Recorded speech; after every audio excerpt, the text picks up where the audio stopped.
صورت میں اتار دیا. دیکھیے نا، اتنا اس وقت ایسا تو کوئی دور نہیں تھا کہ فیس بک کو آپ یا گوگل پہ آپ سرچ کر لیں یا میڈیا کے ذریعے سے آپ کو ساری معلومات پچھلے زمانوں کی مل جائے. ایسا تو کچھ بھی نہیں تھا.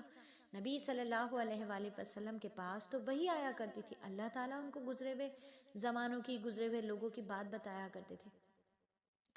تو معاذ اللہ جب یہودیوں نے اور مشرکین نے اس خیال سے کہ نبی صلی اللہ علیہ وآلہ وسلم کے خلاف پروپیگنڈا کرنے کا موقع مل جائے گا اور معاذ اللہ آپ کو یہ بولیں گے وہ لوگ کہ آپ سچے نبی نہیں ہیں، تو انہوں نے یہ سوال کر دیا کہ اللہ تعالیٰ نے یہ بتائیے کہ بھائی یہ جو لوگ تھے یہ فلسطین سے مصر کیسے پہنچ گئے.